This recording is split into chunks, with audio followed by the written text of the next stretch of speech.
కోట్ల మంది గుండెల్లో గూడు కట్టుకున్న అతిలోక సుందరి కన్నుమూసి 7 ఏళ్లైంది. ఇప్పటికీ తాను గుర్తుకొస్తే ప్రతి అభిమాని గుండె కలుక్కుమంటూనే ఉంటుంది. టాలీవుడ్ టు బాలీవుడ్ మకుటం లేని మహారాణిలా ఎన్నో ఏళ్ల పాటు చిత్ర పరిశ్రమను ఏలిన అందాల తార ఆస్తులపై ఇప్పుడు కొత్త వివాదాలు తెరపైకొస్తున్నాయి. భర్త బోనీ కపూర్ న్యాయస్థానాన్ని ఆశ్రయించడంతో చెన్నైలో శ్రీదేవికున్న ఇంటి వివాదంపై చర్చ మొదలైంది.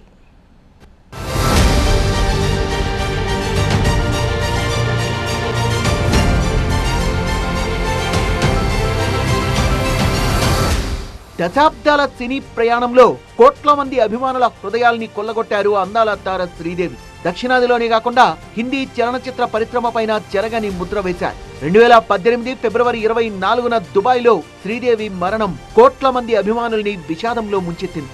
మరణించిన 7 ఏళ్ల తర్వాత ఇప్పుడు శ్రీదేవి ఆస్తుల వివాదం కోర్టుకెక్కింది. శ్రీదేవి కొనుగోలు చేసిన ఆస్తిని ముగ్గురు ఆక్రమించారంటూ హైకోర్టుని ఆశ్రయించారు శ్రీదేవి భర్త బోనీ కపూర్. చెన్నై ఈస్ట్ కోస్ట్ రోడ్డులో శ్రీదేవి 1988లో ఒక ఆస్తిని కొనుగోలు చేశారు. 37 ఏళ్లుగా ఆమె ఆధీనంలో ఉన్న ఆస్తిపై ఇప్పుడు వివాదం చెలరేగింది. బోనీ కపూర్ పిటిషన్ ప్రకారం సంబంధం మొదలియార్ కుటుంబం నుంచి శ్రీదేవి ఆస్తిని కొనుగోలు చేశారు.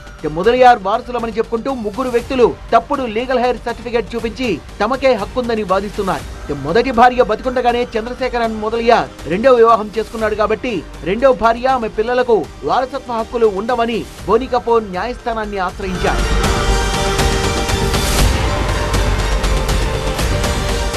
శ్రీదేవి ఆస్తిని కొంతమంది కబ్జా చేయడంపై బోనీ కపూర్ ఏడాది ఏప్రిల్ 22న హైకోర్టులో కేసు వేశారు.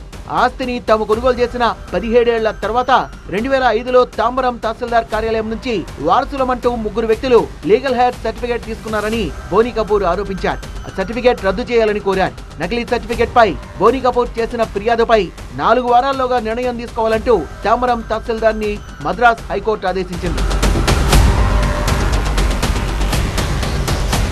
కెరీర్ ఓ వెలుగుతోన్న సమయంలో అందాల తార శ్రీదేవి కోట్ల రూపాయల ఆస్తుల్ని కొనుగోలు చేశారు. శ్రీదేవి చనిపోయాక ఆస్తుల్ని భర్త పిల్లల పేర్ల మీదకి మార్చుకున్నారు. చెన్నై ఈస్ట్ కోస్ట్ రోడ్లో శ్రీదేవి ఆస్తిని కొనుగోలు చేసిన సమయంలో అమ్మిన వ్యక్తికి 3 కొడుకులు 2 కూతుళ్లు ఉన్నారు. వారందరి సమ్మతంతోనే శ్రీదేవి ఆస్తిని కొన్నారు. తర్వాత రెండో భార్య కొడుకులమంటూ 3 ఆ ఇంట్లో ఉంటున్నారు. వారిని వారసులుగా అంగీకరించలేమని విచారణ సందర్భంగా న్యాయమూర్తి వ్యాఖ్యానించారు.